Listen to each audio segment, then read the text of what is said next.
of that. Do you mean this by this in the sense of like the old proverb of the wings of a butterfly fluttering become a hurricane?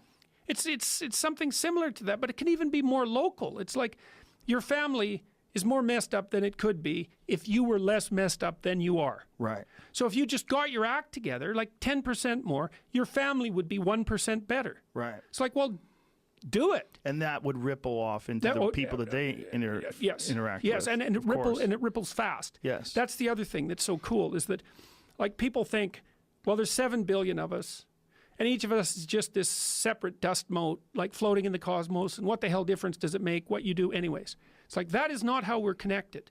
It's like, you're the center of a network, and you know way more people than this, but let's say typically, you're going to know 1,000 people in your life, well enough to have an impact on them, okay?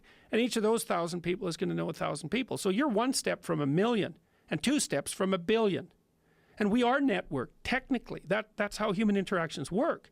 And so when you do something that you shouldn't do, it's worse than you think. And when you do something that you should do, it's better than you think.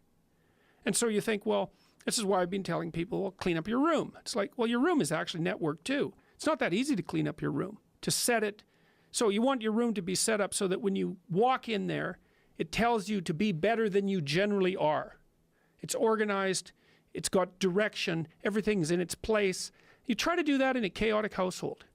You know, I've watched people do this because I had students do these sorts of things as assignments. I'd say, look, pick a small moral goal, clean up your room, and just write down what happens as a consequence. So maybe these are students in a chaotic household. The whole place is a bloody mess. No one's taking any responsibility for anything. And so they decide they're going to start to clean up their room. And then the people in the household notice. Well, the first thing they do is get pissed off. It's like, who do you think you are? Like, you think you're better than us? Like, why do you think this is worthwhile?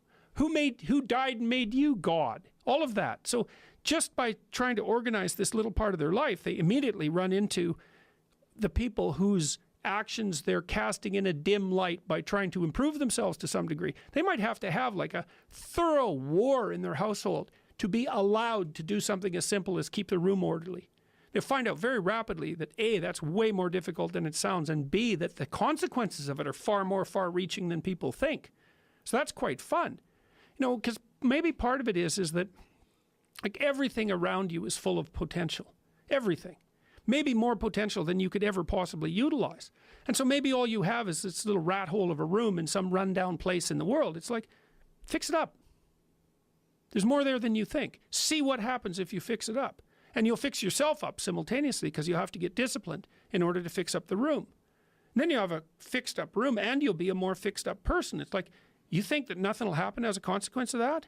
It's like all hell will break loose as a consequence of that. It's really worth trying. It is worth trying, and it's a concept that seems alien to people. But if you think about it, it makes sense. Well, people don't take what they have right in front of them seriously enough. It's like the wasting time thing. They don't do the arithmetic. You know, and they also don't understand. They devalue what they have right in front of them. Like another client I worked with was having a hard time putting his kid to bed at night. And so we did the arithmetic. It's like, well, I'm fighting with my kid for 45 minutes a night trying to get him to go to bed. Okay, so let's analyze that. All right, so what does that mean? Well, it means that both of you end the day upset. That's not so good, because why would you want that? It means that you're spending 45 minutes fighting when you could spend 20 minutes doing something positive, like reading to him, say. It means that you don't get to spend that time with your wife, so she's not very happy with you, plus you're annoyed because you don't see her, plus you blame it on the kid because he's the proximal cause. It's like, that's pretty damn ugly. And then let's do the arithmetic. It's like 7 days a week, 45 minutes a day. Let's call that 5 hours, 20 hours a week, 240 hours in a year. You're spending a month and a half of work weeks fighting with your 4-year-old son. You think you're going to like him? You don't like anyone you spend a month and a half a year fighting with. It's a bad idea. Fix it. It's important. Get him to bed. Make it peaceful. You do it like these things that repeat every single day. That's a motif in this book too. Your life isn't margaritas on a beach in Jamaica. That happens now and then. Those are exceptions. Your life is how your wife greets you at the door when you come home every day.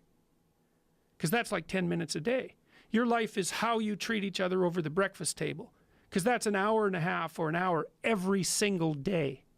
you get those mundane things right, those things you do every day, you concentrate on them and you make them pristine. It's like you got 80% of your life put together.